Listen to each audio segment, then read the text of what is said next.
In the world of royalty, every second matters. Every glance, every movement, every breath is carefully orchestrated and monitored. But what happens when the unthinkable occurs? When a mother's worst nightmare becomes reality in the most public of settings? When the very people sworn to protect the royal family faced their greatest test not from an external threat, but from a moment of pure parental terror? This is the story of a single afternoon that changed everything. A story where protocol met panic, where duty collided with desperation, and where the human heart proved stronger than any security measure ever devised. It's a tale that reminds us that behind the crowns and ceremonies, behind the titles and traditions, beats the heart of a mother who, for one terrifying moment, couldn't find her child.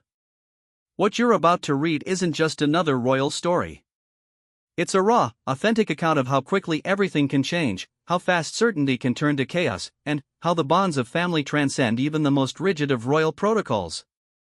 This is the day when Kate, the Princess of Wales, experienced every parent's worst fear, and how one royal guard's quick thinking prevented a crisis that could have shaken the monarchy to its core.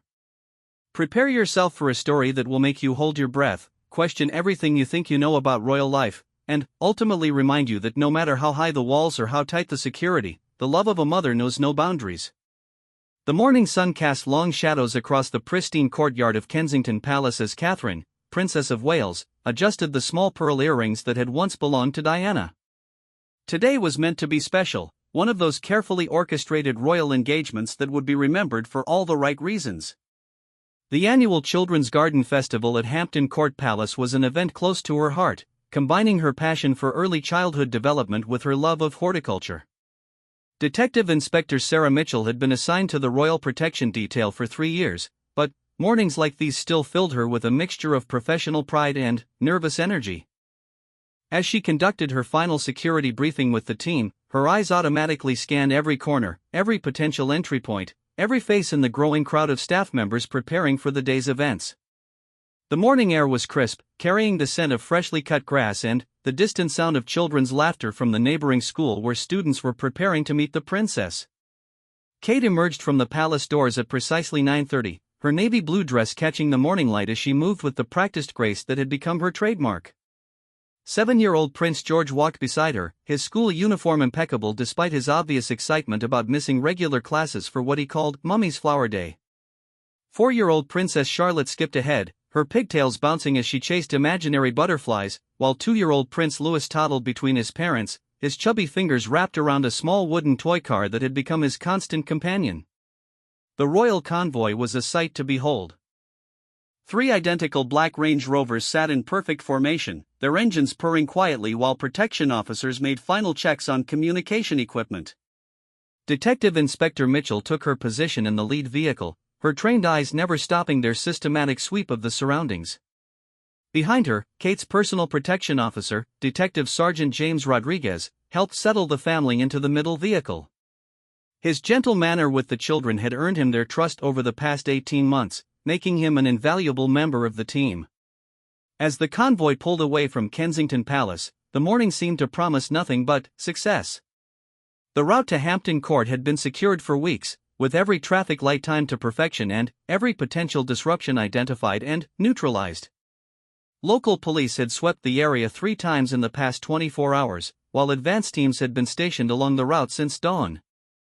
It was the kind of operation that had become second nature to the Royal Protection Unit, a carefully choreographed dance of security and diplomacy that allowed the royal family to maintain their connection with the public while staying safe.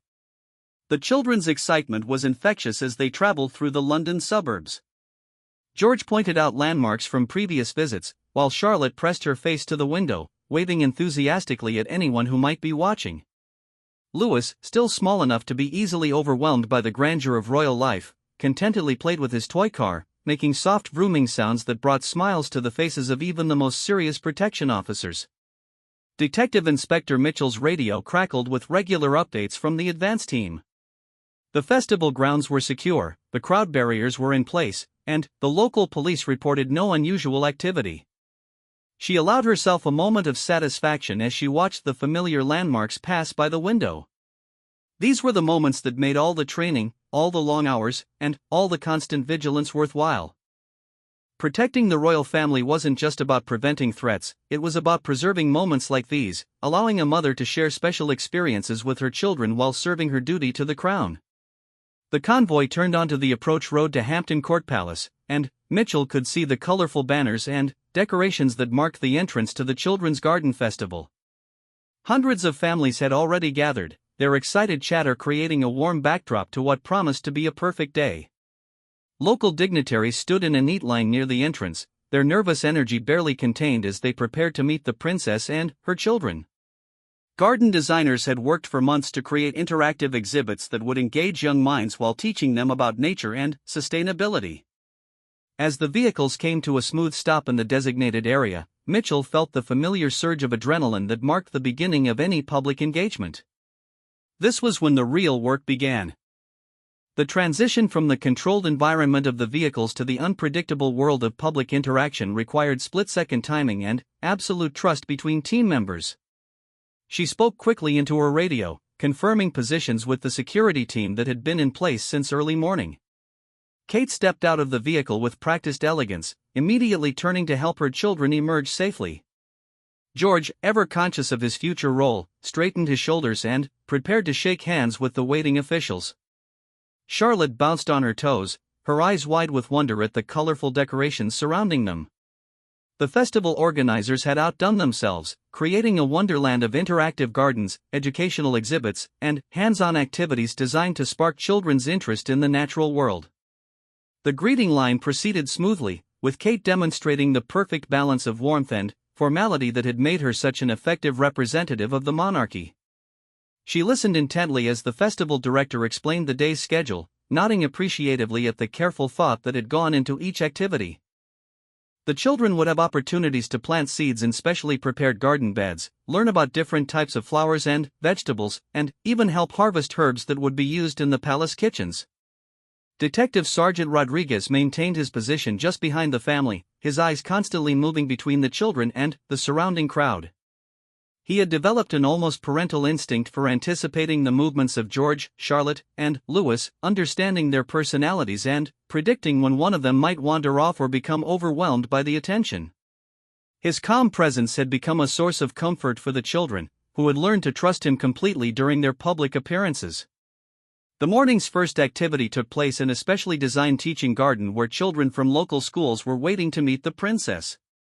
Kate knelt down to their level, genuinely interested in their questions about plants and gardening. Her background in art history might not have prepared her for technical discussions about soil composition, but her natural warmth and curiosity made every interaction meaningful. She listened carefully as 8-year-old Emma from the nearby primary school explained her science project about how different colored lights affected plant growth. George joined a group of children his own age who were learning to identify different types of seeds, while Charlotte gravitated toward a butterfly garden where colorful wings danced among carefully selected flowers. Louis, still young enough to be easily fascinated by simple pleasures, became entranced by a water feature where small fish swam among lily pads. The protection officers adjusted their positions seamlessly, maintaining security while allowing the children the freedom to explore and learn. As the morning progressed, the festival took on a life of its own. Families moved between different garden exhibits, children's laughter mixed with the gentle sounds of water features and wind chimes, and the air filled with the scents of herbs and flowers. Kate moved from group to group, her genuine interest in the educational aspects of the festival evident in every conversation. She asked thoughtful questions about sustainable gardening practices, listened to children's ideas about creating wildlife habitats, and even got her hands dirty while helping to plant a new herb garden that would provide fresh ingredients for community cooking classes. The media representatives, kept at a respectful distance by carefully positioned barriers, captured images of the princess and her children enjoying the festival atmosphere. These photos would later appear in newspapers around the world, showing the human side of royal life and the importance the family placed on environmental education. The careful balance between public access and privacy had been maintained perfectly, allowing the festival to achieve its educational goals while providing the public with glimpses of the royal family in a relaxed, natural setting. Detective Inspector Mitchell allowed herself a moment of professional satisfaction as she observed the smooth operation unfolding around her. Every aspect of the security plan was working flawlessly. The crowd remained orderly and enthusiastic without becoming overwhelming. The local police maintained perfect crowd control, and her team moved with practiced precision around the family.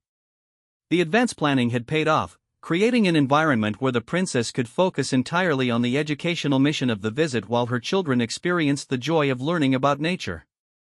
As they moved toward the second activity area, where the children would learn about companion planting and natural pest control, Kate paused to speak with a group of elderly volunteers who had helped create the festival gardens. These longtime gardeners shared their wisdom about traditional growing methods and seasonal planting cycles, their eyes lighting up as they recognized the princess's genuine interest in their knowledge. These unscripted moments often proved to be the most meaningful parts of royal engagements, creating connections that transcended protocol and ceremony. The morning sun climbed higher, warming the festival grounds and bringing out the full fragrances of the carefully designed gardens. Everything was proceeding exactly according to plan, with the perfect combination of education, entertainment, and royal glamour that made these events so special. The children were learning, the princess was fulfilling her role as a patron of environmental education, and the security team was maintaining their invisible but essential protection. None of them could have anticipated that in just a few short hours, this perfect morning would transform into every parent's worst nightmare, and that Detective Inspector Mitchell's carefully planned security operation would face its greatest test not from any external threat, but from a moment of pure maternal panic that would challenge everything they thought they knew about protecting the royal family. The first sign that something was amiss came at exactly 11:47 in the morning, though nobody realized its significance at the time. Prince Louis, who had been contentedly examining a collection of colorful beetles in the insect discovery area, suddenly looked up from his magnifying glass with the confused expression that only a 2-year-old could manage when their carefully ordered world shifted unexpectedly. He had been fascinated by the way the beetles moved across the specially prepared viewing area, their iridescent shells catching the filtered sunlight that streamed through the educational pavilion's transparent roof. Kate was 30 feet away, deeply engaged in a conversation with Dr. Margaret Thornfield, the festival's lead botanist, about the therapeutic benefits of gardening for children with special needs. The discussion had grown animated as they explored how different textures, colors, and scents could be used to create sensory experiences that would benefit children across the autism spectrum. Dr. Thornfield's passion for inclusive garden design had captured Kate's imagination, and she was already thinking about how these concepts might be incorporated into the gardens at some of the children's charities she supported. Detective Sergeant Rodriguez maintained his standard position, close enough to intervene if necessary but far enough away to allow natural interaction. His eyes moved in their practiced pattern, scanning the immediate area for any changes or potential concerns while keeping the 3 children within his peripheral vision. George was helping a group of school children measure soil pH levels using strips that changed color when dipped in different garden soil samples. Charlotte had discovered a sensory garden where she could touch plants with different textures, from the fuzzy softness of lamb's ear to the smooth waxy surface of succulent leaves. Louis's attention span, typical for his age, had begun to waver as the beetle exhibit lost its initial fascination. He stood up from the small wooden stool that had been specially provided for the youngest visitors, his toy car clutched tightly in his left hand while his right hand reached unconsciously for the comfort of familiar companionship.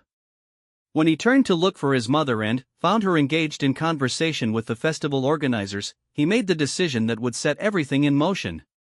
Instead of calling out or walking directly to her, he spotted something that captured his 2-year-old imagination completely. A small electric cart, decorated with colorful flowers and used by the gardening staff to transport supplies around the festival grounds, was parked near the edge of the educational area. To Louis, it looked exactly like an oversized version of the toy cars he played with at home, complete with a steering wheel, pedals, and even a small horn that one of the staff members had been using to announce their presence as they moved through the crowds. The cart was beautiful in its simplicity, painted in cheerful yellow with hand-painted daisies around the edges and a small sign that read Hampton Court Gardens Transportation Service. The staff member who had been using the cart, a young horticulture student named Marcus Webb, had stopped to help a family whose stroller had gotten stuck in the soft soil near one of the planting areas. He had left the cart running, as was standard practice for the quick stops they made throughout the day, and had stepped away for what he intended to be just a moment. The electric motor hummed quietly, almost inaudibly, while the brake remained engaged exactly as protocol required. Louis approached the cart with the fearless curiosity that defined his age group. The adult world often seemed designed for people much larger than himself, but here was something that appeared to be just his size, at least from his limited perspective. He had watched his parents drive cars, had sat on his father's lap while pretending to steer during private family time, and had accumulated enough understanding of basic vehicle operation to believe he could make this wonderful machine move. Detective Sergeant Rodriguez was momentarily distracted by a small commotion near the main entrance where a delivery truck was attempting to navigate around the crowd barriers. His training required him to assess every deviation from the planned schedule, and the unexpected arrival of any vehicle during an active royal engagement triggered automatic security protocols. He spoke briefly into his radio, confirming with the perimeter team that the delivery had been scheduled and approved. The conversation lasted less than 30 seconds, but, in the world of royal protection, 30 seconds was an eternity. During those crucial moments, Louis had managed to climb into the cart's driver's seat, his small hands gripping the steering wheel with determination. The cart was equipped with a simple safety system designed to prevent unauthorized use, but the system was calibrated for adult-sized users and didn't account for the possibility of a very small person who could fit through the safety barriers that would normally prevent access to the driver's area. Louis's toy car fell to the floor of the cart as he used both hands to explore the various controls that surrounded him. The cart's design included several safety features that should have prevented any unauthorized movement. A weight-sensitive seat that required adult pressure to activate the motor, a key-operated ignition system, and a deadman's brake that engaged automatically when the operator's foot left the designated pedal area. However, Louis's determination and natural mechanical curiosity led him to systematically test each control he could reach, including the small lever that staff members used to disengage the automatic safety systems when moving the cart in tight spaces. Marcus Webb finished helping the family with their stroller situation and turned back toward where he had left his cart, expecting to find it exactly as he had left it. Instead, he saw a small figure in the driver's seat, and his heart immediately jumped into his throat as he realized the implications of what he was witnessing. His training had covered many potential emergency scenarios, but royal child and unauthorized control of maintenance vehicle had not been specifically addressed in the festival safety manual. The cart began to move slowly forward as Louis accidentally discovered the accelerator pedal. His feet barely reached the floor of the cart, but his natural tendency to push himself up in the seat brought his toe into contact with the sensitive electric accelerator. The movement was gentle at first, barely perceptible, but it was enough to cause the cart to roll forward on the slight incline that led away from the educational pavilion and toward the main festival grounds where hundreds of families were enjoying the various garden exhibits. Detective Sergeant Rodriguez's radio crackled again with an update about the delivery situation, and, as he turned to acknowledge the message, his peripheral vision caught an anomaly that sent ice through his veins. The small figure that should have been Prince Louis examining beetles near the educational display was nowhere to be seen, and, in the distance, a maintenance cart was moving slowly but steadily away from the designated activity area. Professional training took over as Rodriguez immediately began the established protocol for a missing principal. His voice was calm and controlled as he spoke into his radio, using code words that would alert the entire security team without causing panic among the civilian population. Control, we have a displaced package in Sector 7, requesting immediate visual confirmation of all primary assets. The message was clear to trained ears: one of the royal children was not where he was supposed to be, and every member of the protection detail needed to locate their assigned charges immediately. Kate was still engaged in her conversation with Dr. Thornfield when Rodriguez approached with the purposeful stride that she had learned to recognize as significant. His expression remained professionally neutral, but she could read the tension in his shoulders and the slight urgency in his movement. Years of royal life had taught her to interpret the subtle signals that her protection officers used to communicate without alarming the public or disrupting the flow of an engagement. "Ma'am," Rodriguez said quietly, positioning himself so that his body would shield their conversation from any nearby cameras or curious onlookers, "I need to confirm Prince Louis's location, please." The words were careful and controlled, following the established protocol for addressing potential security concerns during public engagements. Kate's maternal instincts immediately sharpened as she turned to look toward the area where she had last seen her youngest son. The educational pavilion, which had been buzzing with activity just minutes before, suddenly seemed vast and confusing as Kate's eyes searched for the familiar sight of Louis's small figure. George was still visible near the soil testing station, his concentration focused on helping younger children understand the scientific concepts being demonstrated. Charlotte could be seen in the sensory garden, now sitting cross-legged while listening to a story about butterfly life cycles that was being told by one of the volunteer educators. But Louis was nowhere to be seen, and the beetle examination area where he had been playing was now occupied by a group of older children who were discussing the environmental importance of insect diversity with their teacher. Kate's carefully controlled public expression began to show the first signs of the concern that was building rapidly in her chest, though her years of royal training helped her maintain the appearance of casual interest rather than growing panic. "When did you last have visual confirmation?" she asked Rodriguez quietly, her voice maintaining its public register while her eyes continued their systematic search of the immediate area. The protection officer's training included precise timing protocols, and he quickly reconstructed the previous few minutes in his mind, identifying the exact moment when his attention had been diverted and calculating how much time had elapsed since then. "Approximately 3 minutes ago, ma'am." He was at the insect display with full visual contact.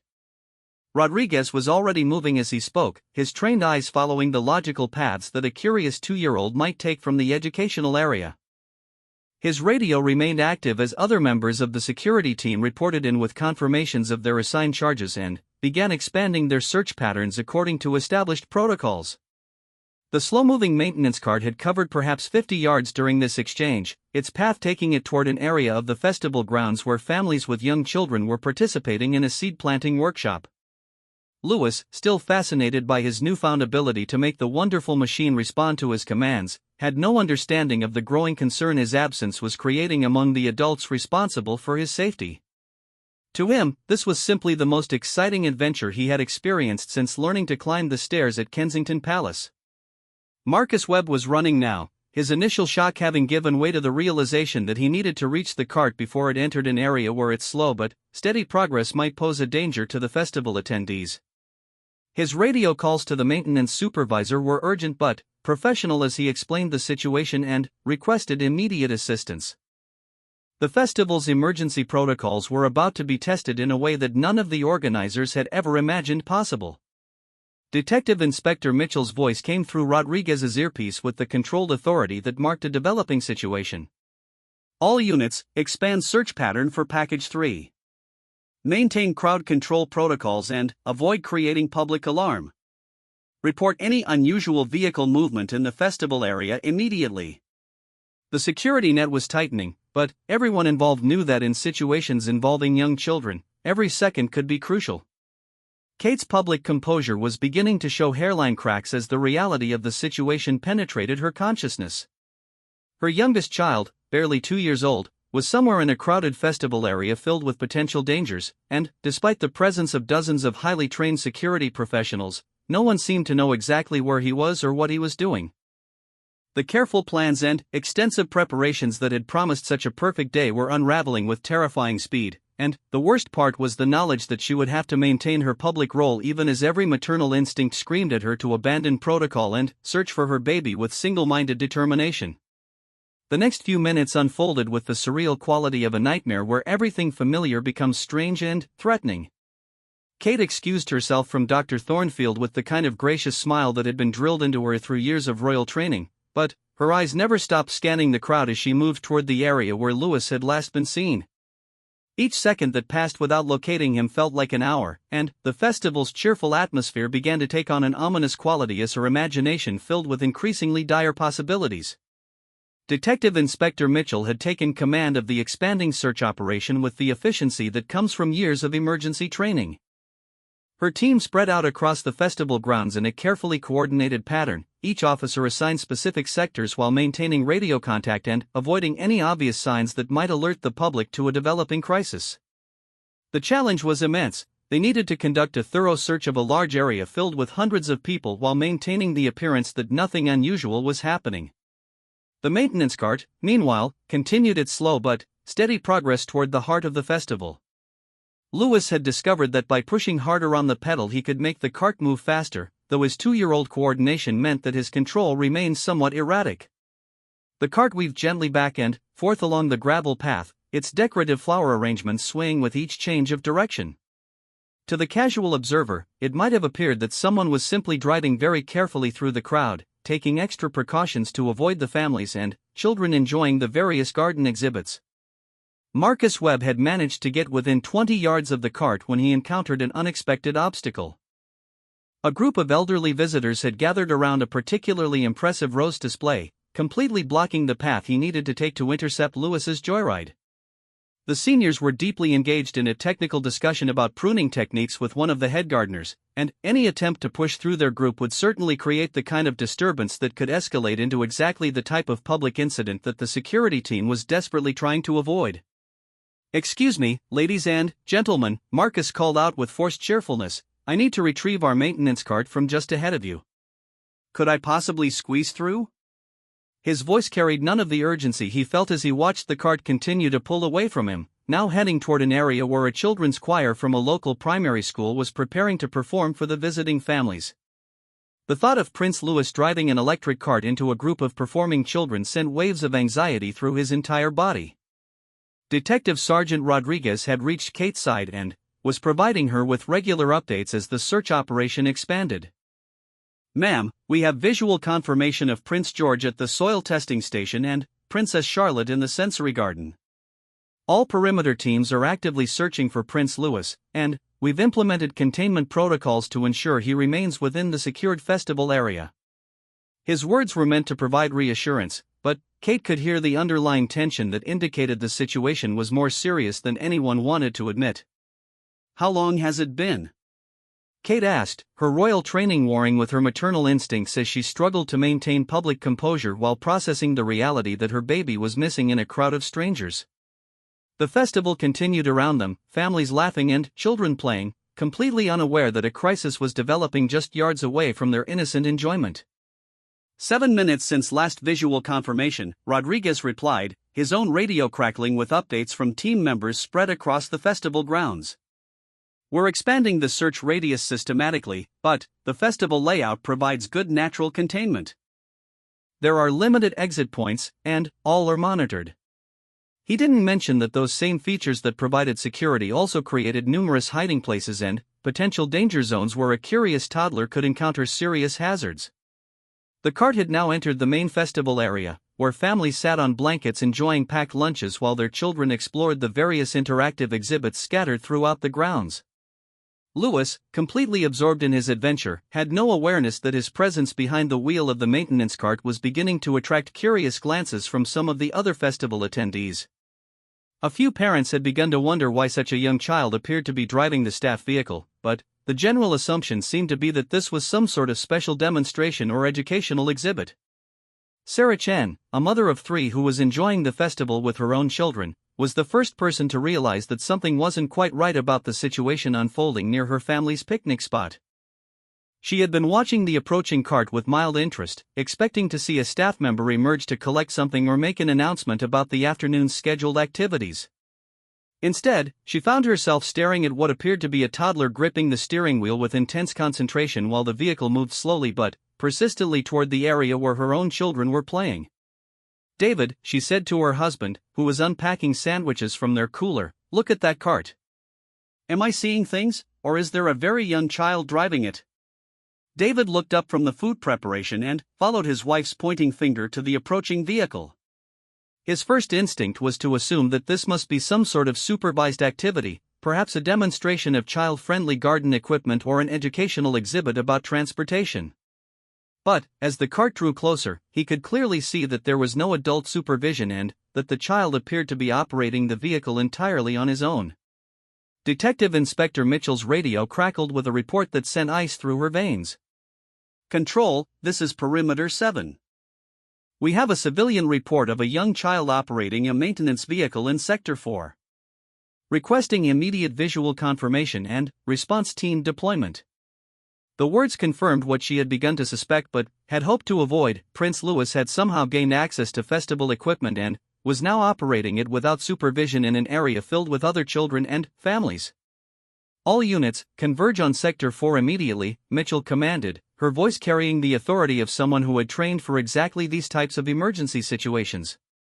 "Maintain low-profile approach and avoid creating public alarm." We need immediate but discreet intervention. She was already moving toward the reported location, her mind racing through the potential complications and safety hazards that could develop if the situation wasn't resolved quickly and professionally. Kate received the update about the maintenance cart sighting with a mixture of relief and renewed terror. Relief because Lewis had been located and appeared to be safe, but terror because her 2-year-old was apparently operating mechanical equipment in a crowded area where any number of accidents could occur. The image of Lewis behind the wheel of any vehicle, no matter how slow or supposedly safe, violated every protective instinct she possessed as a mother. "I need to see him," she said to Rodriguez, her voice carrying a tone that brooked no argument despite the careful respect she maintained for security protocols. "Right now." The detective sergeant understood that this was not a request but a statement of maternal determination that would override any considerations of protocol or procedure. His job was to keep her safe while helping her respond to the crisis involving her child. The cart had slowed considerably as Lewis became distracted by a butterfly that had landed on the hood of the vehicle. His natural 2-year-old tendency to become completely absorbed in whatever captured his immediate attention meant that he had temporarily forgotten about the pedals and steering wheel in favor of trying to communicate with the colorful insect that had joined him on his adventure. The cart coasted to a near stop just yards away from where the children's choir was setting up their performance area. Marcus Webb finally managed to navigate through the group of Rose enthusiasts and was now within 10 yards of the cart. He could see Lewis clearly, sitting in the driver's seat with his attention completely focused on the butterfly, his small hands reaching out tentatively toward the insect while his feet dangled well above the cart's pedals. The scene would have been adorable under different circumstances, but Marcus was acutely aware that he was looking at a member of the royal family in a potentially dangerous situation, and that his actions over the next few minutes could have consequences that extended far beyond the boundaries of the festival. "Hello there, little fellow," Marcus called out in his friendliest voice as he approached the cart slowly, his hands visible and non-threatening. "That's a beautiful butterfly you found. Would you like to come see some more butterflies in our special butterfly garden?" His training in child development had taught him that direct commands or urgent requests often caused young children to become defensive or frightened, potentially making dangerous situations worse rather than better. Lewis looked up from the butterfly with the wide-eyed expression that came naturally to his age group when addressed by unfamiliar adults. His toy car lay forgotten on the floor of the cart as he tried to process this new element in his adventure. The butterfly chose that moment to flutter away, leaving Lewis momentarily disappointed but also more aware of his surroundings and the fact that he was surrounded by people he didn't recognize. Detective Inspector Mitchell arrived at the scene just as Marcus was beginning his careful approach to the cart. She positioned herself where she could observe the interaction while remaining ready to intervene if the situation required immediate action. Her radio remained active as she coordinated with the other members of her team who were establishing a discreet perimeter around the area to ensure that the resolution of the incident remained as private as possible. Kate appeared at Mitchell's side, having covered the distance between the educational pavilion and the main festival area with a speed that demonstrated exactly how little royal protocol mattered when her child's safety was at stake. She could see Lewis clearly now, sitting in the driver's seat of the maintenance cart, looking small and slightly confused but apparently unharmed. The relief that flooded through her was so intense that she had to steady herself against the nearest festival display to avoid showing visible weakness in such a public setting. "He looks fine," Rodriguez murmured quietly, though his eyes never stopped scanning for potential complications or developing threats. "But we need to extract him carefully to avoid creating a scene that could become a security or public relations issue."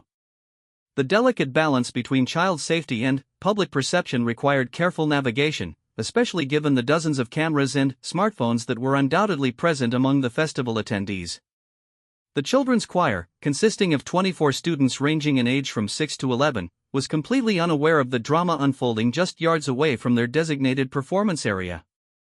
Their teacher, Mrs. Patricia Williams, was focused on making final adjustments to their formation and ensuring that each child had their sheet music properly organized for their presentation to the princess and her family. The irony of the situation was not lost on Detective Inspector Mitchell, who realized that they were trying to prevent a security incident from disrupting an event that was specifically designed to showcase children's talents for the very child who was currently creating the security concern. Marcus had managed to get within arm's reach of the cart when Lewis suddenly remembered the fascinating controls that had brought him this far. His small hand reached for the accelerator pedal just as his attention was caught by the sound of children singing scales in preparation for their performance. The combination of renewed interest in the cart's operation and distraction from the approaching choir created exactly the type of unpredictable situation that made child-related emergencies so challenging for even the most experienced security professionals. The cart lurched forward suddenly, as Lewis's foot made contact with the accelerator, causing Marcus to jump backward to avoid being struck by the slow-moving but still potentially dangerous vehicle. The sudden movement also caught the attention of several nearby families, who began to realize that they were witnessing something unusual and potentially concerning. The careful efforts to maintain discretion were beginning to break down as more people noticed the small child operating the maintenance equipment without any apparent supervision. Detective Inspector Mitchell made the decision that would define the next phase of the crisis.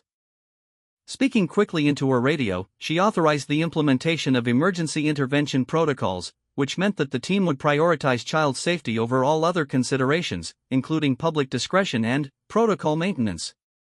The situation had reached the point where immediate action was necessary, regardless of the potential consequences for the carefully planned public engagement or the exposure it might create for the royal family. What happened next unfolded with the kind of split-second timing that separates successful emergency interventions from disasters. As the cart lurched forward with Lewis's renewed interest in the accelerator pedal, Detective Inspector Mitchell abandoned all pretense of maintaining a low profile and moved directly toward the vehicle with the purposeful stride of someone whose training had prepared her for exactly this type of crisis. Her years of experience had taught her that there comes a moment in every emergency when decisive action becomes more important than careful planning. Kate's maternal instincts overrode every aspect of her royal training as she watched her youngest child operating a potentially dangerous piece of equipment in a crowded area. Without waiting for security clearance or protocol guidance, she stepped forward and called out in the gentle but authoritative voice she used when Lewis was about to do something potentially harmful at home. "Lewis, darling, Mummy's here. Can you please stay very still for me?" Her words carried across the immediate area, and several nearby families turned to see what was happening. The sound of his mother's voice had an immediate effect on Lewis, though not quite the calming influence that Kate had hoped for. Instead of remaining still, he turned in the driver's seat to locate her, his sudden movement causing him to accidentally press the accelerator more firmly while simultaneously pulling the steering wheel to one side. The cart responded by speeding up slightly and beginning to veer toward the area where the children's choir was completing their final preparations for what was supposed to be a special performance for the royal family. Marcus Webb realized that his careful, gradual approach was no longer viable given the cart's change of direction and speed. Drawing on his experience working with young children in various educational settings, he made a tactical decision to create a distraction that would capture Lewis's attention and hopefully cause him to remove his foot from the accelerator pedal. "Lewis," he called out with enthusiasm, "look at this amazing butterfly net I have. Would you like to help me catch some butterflies for our special butterfly house?" The mention of butterflies did indeed capture Lewis's interest, but, unfortunately, his attempt to turn and look at the promised butterfly net caused him to grip the steering wheel more tightly and inadvertently increase pressure on the accelerator. The cart's electric motor responded with a subtle increase in speed that brought it dangerously close to the edge of the performance area where Mrs. Williams was making final adjustments to her students' formation, completely unaware of the approaching vehicle and the crisis developing behind her. Detective Inspector Mitchell had closed the distance to within 15 feet of the cart when she made the decision that would later be analyzed and reviewed in security briefings for years to come. Abandoning standard protocol for gradual, low-profile intervention, she moved directly into the cart's path and called out with the kind of authoritative voice that had been trained to command immediate attention in emergency situations. "Lewis, this is Inspector Mitchell. I need you to take your foot off the pedal right now and look at me." The combination of an unfamiliar adult using his name with such authority and the sudden appearance of someone directly in front of the cart had exactly the effect Mitchell had hoped for. Lewis immediately lifted his foot from the accelerator and focused his attention on this new person who seemed to know him and who was speaking with the kind of grown-up seriousness that usually meant something important was happening. The cart began to slow immediately as the electric motor responded to the lack of pressure on the accelerator pedal. Kate had been moving parallel to the cart's path, staying close enough to intervene if necessary while being careful not to startle Lewis into making any sudden movements that might worsen the situation.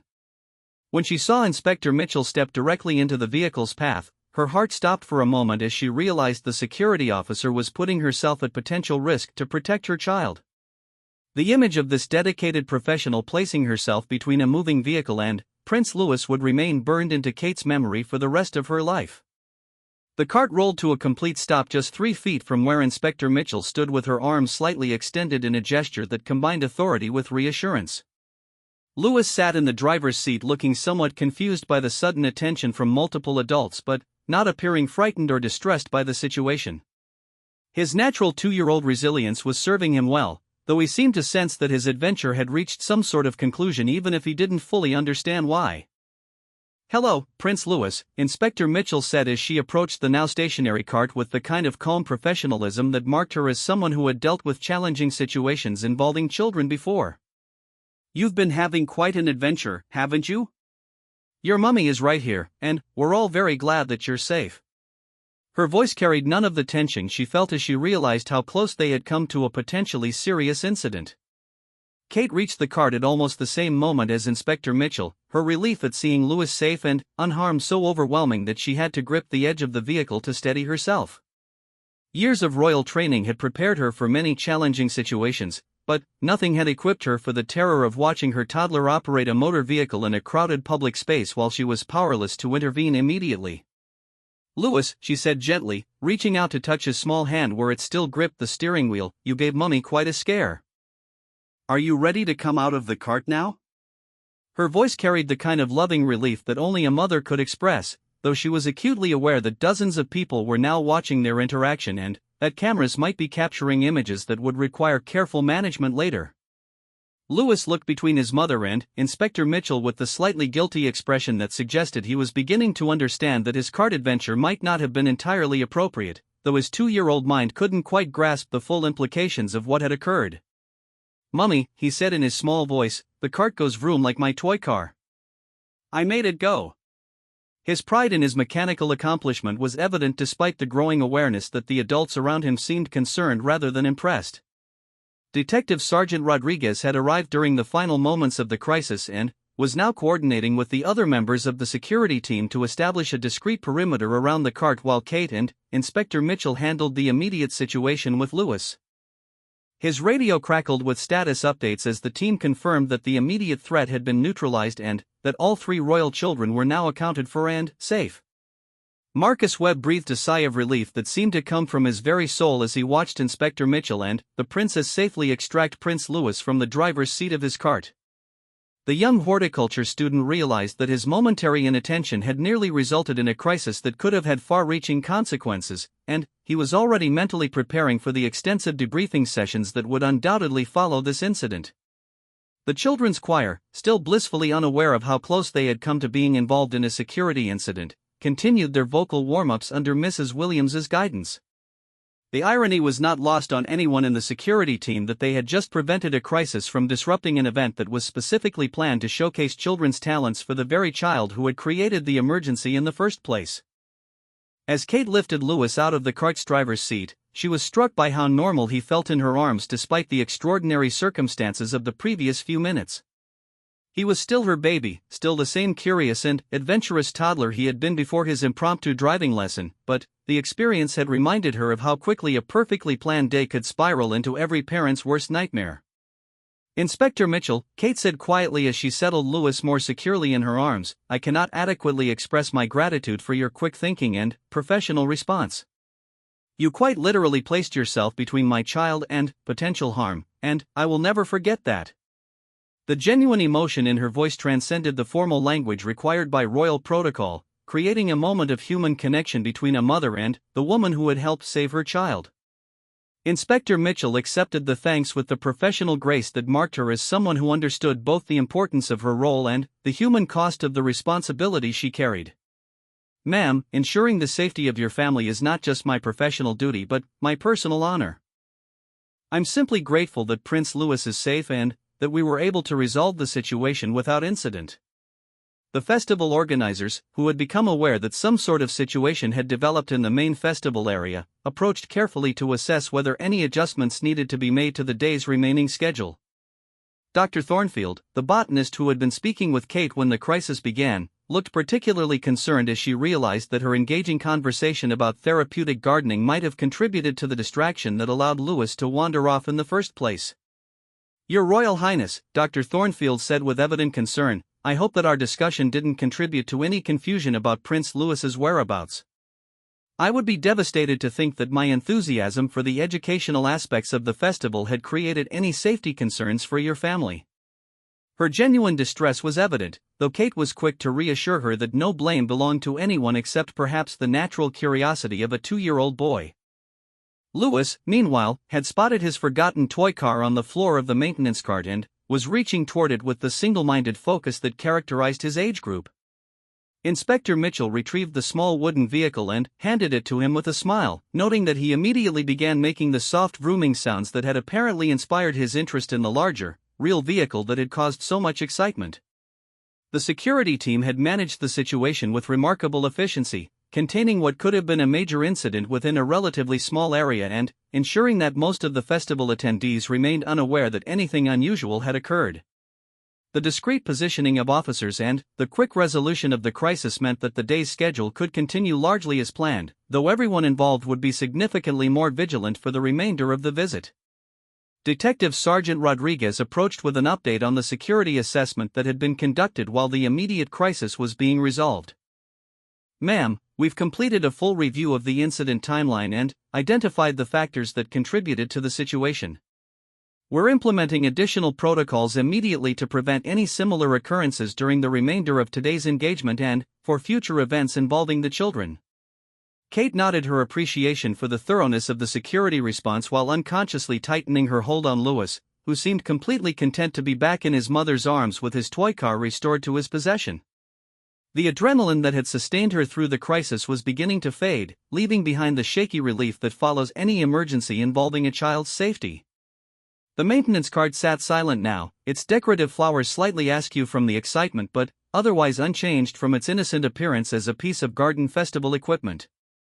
It was difficult to believe that such a benign-looking vehicle had been the center of a royal security incident just minutes before, and Marcus Webb made a mental note to review all equipment protocols to ensure that similar access issues could never occur again. As the immediate crisis subsided, everyone involved began to process the reality that they had just experienced one of those rare moments when careful planning, extensive preparation, and professional expertise were tested by the unpredictable nature of a curious toddler with an adventurous spirit and access to interesting machinery. The remainder of the Children's Garden Festival proceeded with a heightened sense of awareness that was invisible to most attendees but palpable to every member of the security team. Kate carried Louis for the next 20 minutes, her maternal instincts unwilling to let him out of immediate physical contact despite his growing protests about wanting to explore the remaining exhibits on his own. The incident had reminded everyone involved that royal children, despite their extraordinary circumstances, remained fundamentally children with all the curiosity, unpredictability, and fearless exploration that defined their age group. Inspector Mitchell used the experience as an immediate learning opportunity, quietly briefing her team on the factors that had contributed to the crisis and the response protocols that had proven effective. The incident would later become a case study in royal protection training, demonstrating how quickly routine situations could develop into emergencies and how the combination of professional training, quick thinking, and coordinated response could prevent minor incidents from escalating into major crises. George and Charlotte, who had been largely unaware of the drama surrounding their younger brother's adventure, continued to enjoy the educational aspects of the festival with the focused attention that came naturally to their respective personalities. George found particular fascination in the composting demonstration, where he learned about the scientific processes that transformed garden waste into nutrient-rich soil.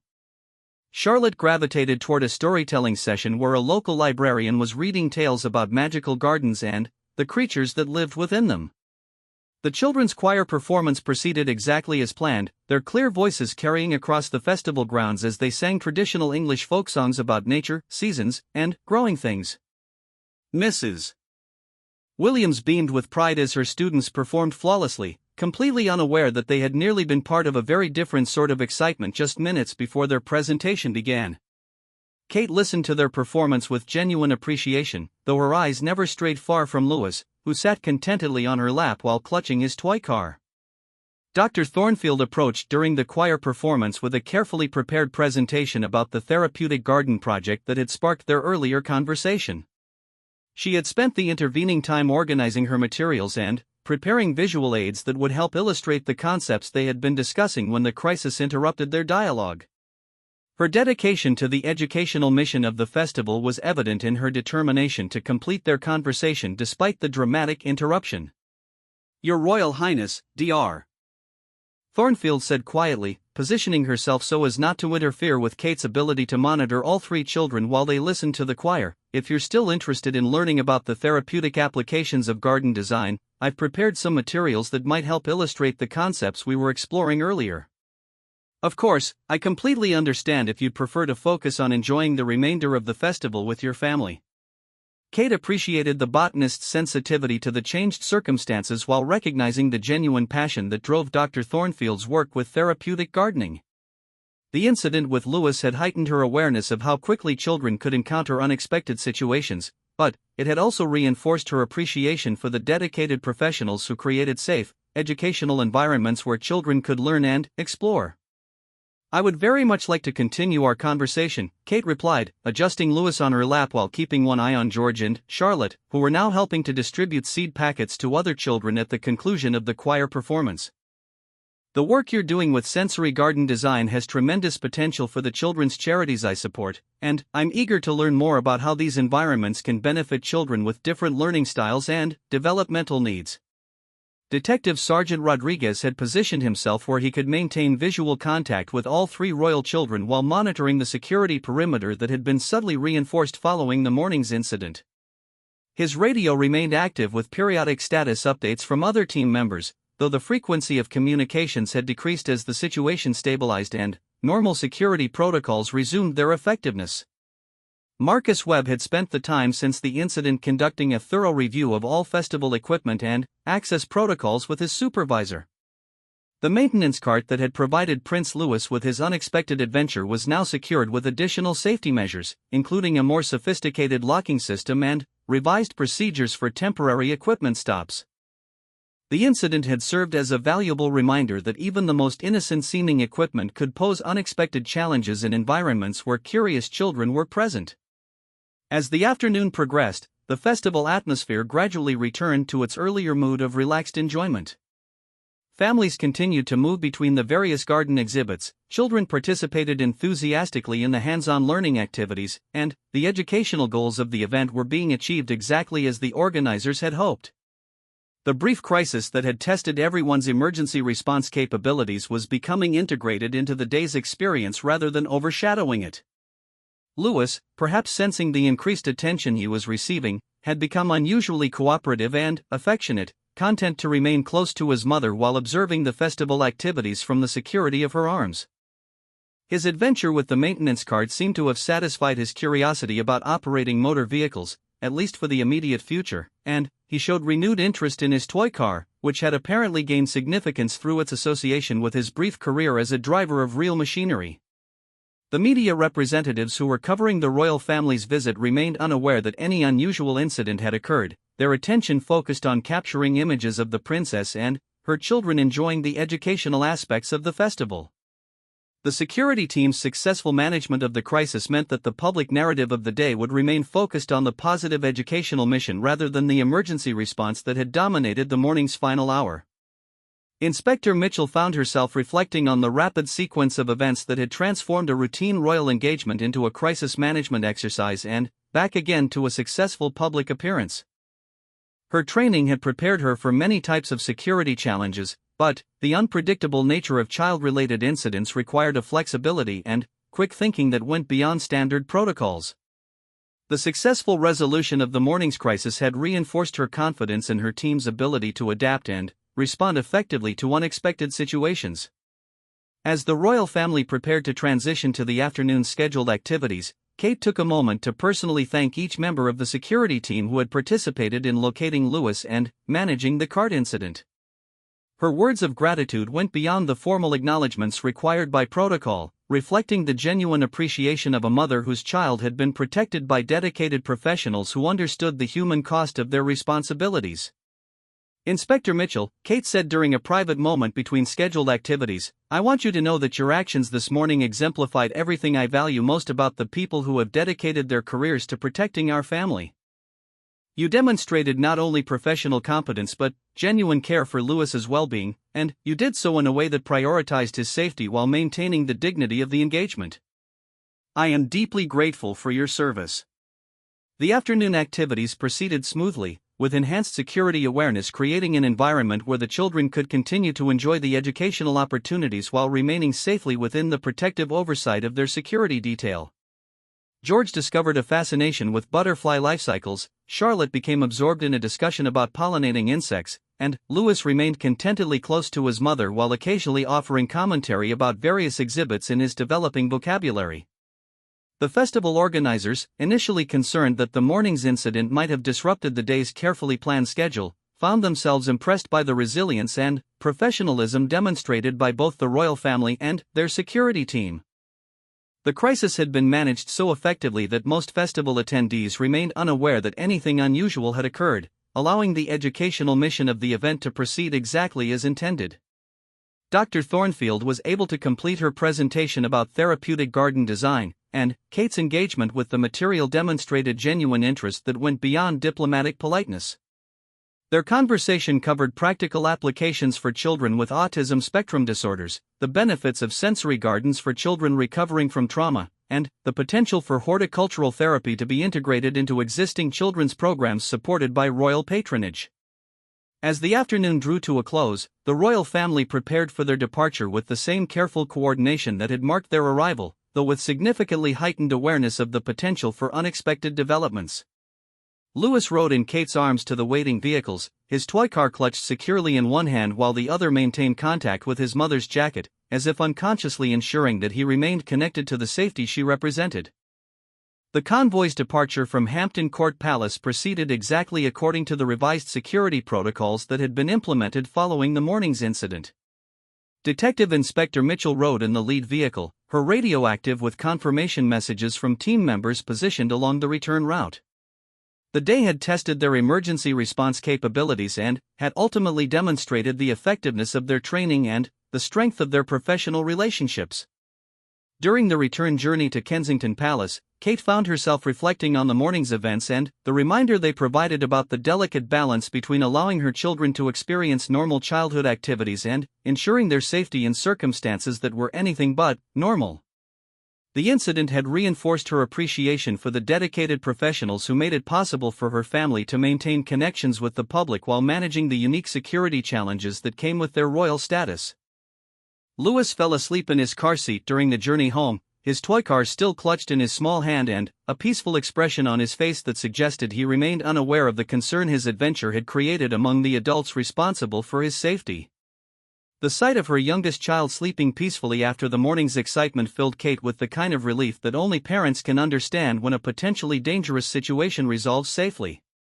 The day's events would later be analyzed and reviewed by security professionals, incorporated into training protocols for future engagements involving royal children, and remembered as an example of how quickly routine situations can become emergencies and how professional training, quick thinking, and coordinated response can prevent minor incidents from escalating into major crises.